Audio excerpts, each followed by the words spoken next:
Okay, guys, we're on the last chapter of The Mouse and the Motorcycle. And if you remember,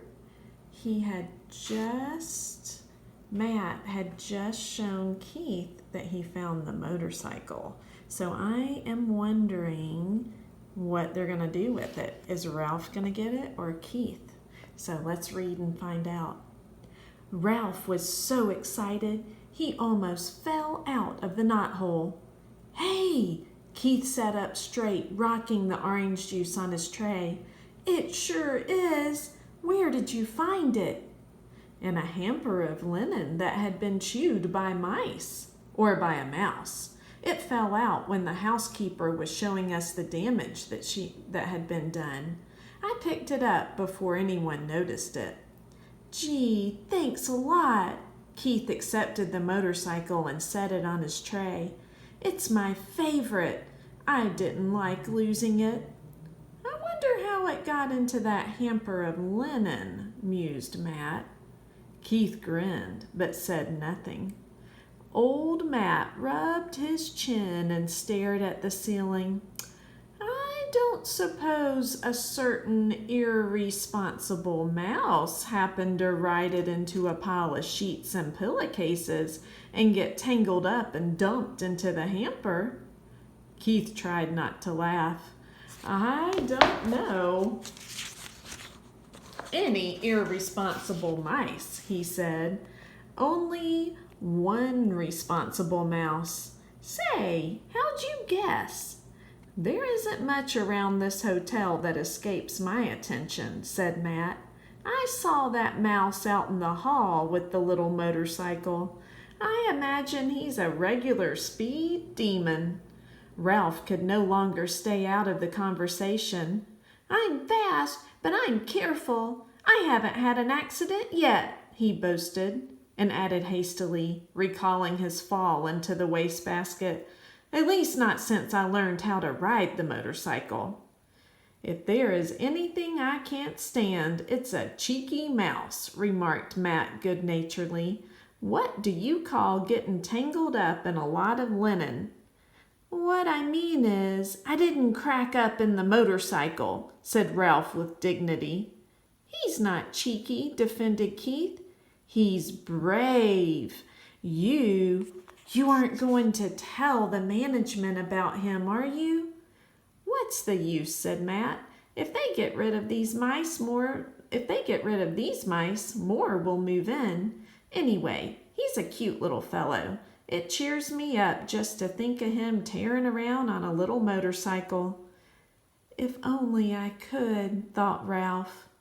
There followed an unusually pleasant day for the mice. Keith stuffed the bacon and toast and jelly through the knothole. The mice feasted on bacon and jelly before the ants could get at them and stored the toast against the rapidly approaching time when Keith must leave the hotel. They slept all morning while Keith alternately napped and played with his cars. For lunch, they enjoyed peanut butter sandwiches again. Ralph did not sleep well that afternoon. He found himself thinking of the tantalizing glimpse he had had of the ground floor and of all the opportunities that it offered. Mice, crumbs in the dining room, leftovers in the kitchen, scraps in the garbage. He lay daydreaming on a pile of shredded Kleenex. He could see himself on the first floor pilfering crumbs in the dining room at night after the guests were in bed. And from the dining room he would go to the kitchen right past the night clerk, who was sure to be asleep. If only he could make the trip on the motorcycle. He thought of the motorcycle. The thought of the motorcycle put an end of Ralph's daydream and made sleep impossible. After tossing about on his bed of Kleenex, he got up and poked his head out of the knothole. Keith was awake, lying back on the pillows with his cars beside him. He smiled wanly at Ralph. How are you feeling? Asked Ralph. Sort of tired, answered Keith. Ralph climbed through the hole. Where are your folks? They went out for a little while. They'll be back. I'm supposed to take a nap. Are you going to? Asked Ralph. I'd rather talk to you. Keith leaned over and set the motorcycle on the floor. Want to ride it? He asked. Do I want to ride it? Ralph could scarcely believe he had heard correctly. You mean you'll let me? After the way I lost it for you? You proved you could be responsible when you brought me the aspirin, Keith explained. You're more grown up. Thanks, said Ralph modestly. I guess mice grow up faster than boys. Keith sounded as though he longed to grow as rapidly as a mouse.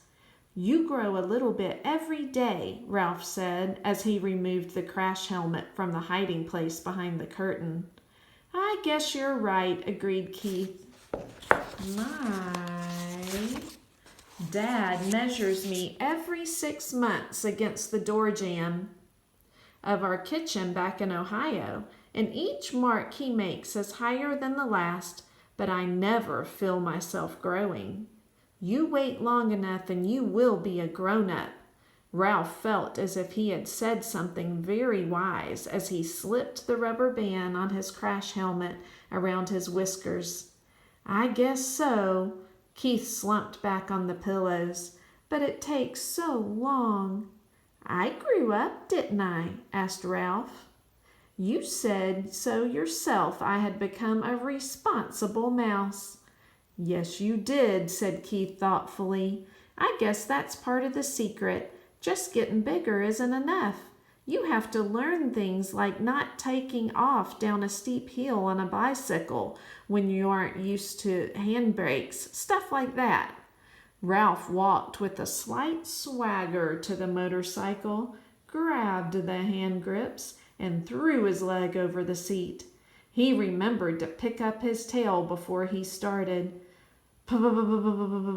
He took off across the carpet and circled the room, covering the rough parts under the dresser and chair, and coming to a halt beside the bed.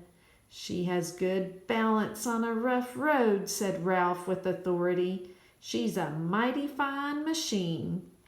Say, Ralph, said Keith, suddenly sitting up, how would you like to come with me when we leave the hotel? Come with you? Ralph was stunned. He had expected to live and die in the Mountain View Inn, and now he was being offered the opportunity for travel that he had dreamed of. Yes, come with me to San Francisco and then back to Ohio. Ralph's first thought was of the motorcycle. If he went with Keith, he would not have to be separated from the motorcycle. Keith must have sensed Ralph's thoughts because he said, you could ride the motorcycle every day. Ralph was silent. He had begun to think of other things, his family, the permission he had earned to visit the ground floor, Keith's family and how they might feel about a mouse. Come on, Ralph, said Keith. You could travel in my pocket. Your mother doesn't care for mice, Ralph pointed out. Not running around loose, agreed Keith, but she let me keep a couple of white mice once. I still have their cage at home. You would be very comfortable in it. Comfortable in a cage? Ralph was horrified. No, thank you. Oh, come on. Would you like to be shut up in a cage? Demanded Ralph. Well, no, but neither would I, said Ralph, especially now that I can finally go to the ground floor. In his disappointment, Keith slumped back on the pillows once more. I guess I knew you really wouldn't want to come, he said. I understand. I sure will hate to see this motorcycle leave, said Ralph, and added hastily, and you too, of course. The boy and the mouse were silent. Both were thinking of their wishes and their regrets, and their wishes could not come true. Keith rolled over on his side and propped his head up on his fist. Would you like to keep the motorcycle? He asked. Keep it? Me? Sure, said Keith. I can save up my allowance and buy another one when we get back to Ohio. You really mean it? Ralph could scarcely contain his excitement. Keep it for my very own? Of course. How come? Ralph wanted to know. I just like to think of you riding it, said Keith. You know, if you grew up to be trusted with a mouse-sized motorcycle, maybe someday I could earn one. The excitement drained out of Ralph. I can't. I don't have any place to keep it. It's too big to go through the knothole, and I couldn't hide it behind the curtain forever, because I've heard that after Labor Day, when there aren't too many tourists, they take the curtains down to be cleaned. That is a problem, agreed Keith. There must be some place in a big hotel like this you could keep a motorcycle. Ralph sat on the motorcycle thinking as hard as he could. In the closet? He couldn't get it out when the door was closed. Under the bed? Eventually it would be found. How about downstairs? Suggested Keith. I could carry it down for you before we leave. There must be a good hiding place down there someplace. There's that big old clock my ancestor ran up, said Ralph thoughtfully. Nobody ever cleans under it, but frankly, I don't care to have it striking over my head. Keith thought a while. How about that big television set in the lobby? He asked. The noise shouldn't bother you because you would only go under it at night when everyone was asleep. Yes, Ralph was excited. That's a perfect garage. I saw it when I got the aspirin. The legs are just high enough for the motorcycle, but not quite high enough for a vacuum cleaner attachment. Then it's settled, said Keith. And then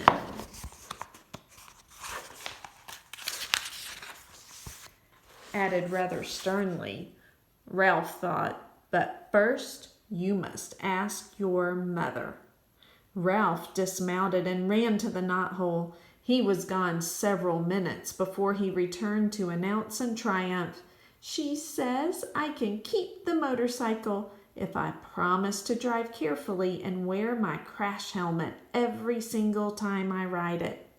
Swell! Keith was just as excited as Ralph. When we check out, I'll hide it for you while my folks are busy paying the bill. I can't thank you enough. Ralph fastened his crash helmet once more. I never thought I would have a motorcycle of my very own. Keith lay back on the pillow and smiled at the mouse mounting the motorcycle. It will be fun thinking of you riding around that big old lobby when I'm back in Ohio this winter going to school. And when the teacher asks us to write a composition about our summer vacation, I can write about meeting a brave mouse named Ralph who rode a little motorcycle. I'll tell about your bringing the aspirin, except I'll have to call it a pill because I can't spell aspirin. Of course, the teacher won't believe it, but she'll probably say I show imagination. Ralph felt proud to think he was going to be written about in a composition in far-off Ohio. He grabbed his tail, gunned the motor, and took off, heading for the threadbare part of the carpet that made such a good speedway. Round and round he sped, faster and faster, until his whiskers blew back, and he was filled with the joy of speed. He longed to wave to Keith, but he realized a good driver must keep both paws on the hand grips. He glanced up and noticed that Keith's eyes were closed. The boy had fallen asleep with a smile on his face.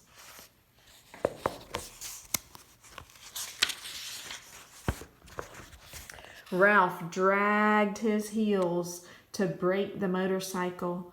Quietly, he parked it beside the bed, and quietly he removed his crash helmet and hid it behind the curtain. He did not want to disturb the sleeping boy. Ralph could not wait to ride the motorcycle. it was his to keep. And that is the end of The Mouse and the Motorcycle. So I really hope you enjoyed this book. And if you notice, there are more ones about Ralph and his adventures. This one's called Runaway Ralph, and this one is called Ralph S. Mouse. And they're both by Beverly Cleary. So if you're looking for a chapter book to have mom or dad read to you at home, you might want to look for these on Amazon since the library's closed. So anyway, we'll be looking for our next read aloud, and I hope you enjoyed Ralph and his motorcycle. Have a great day, guys. Bye.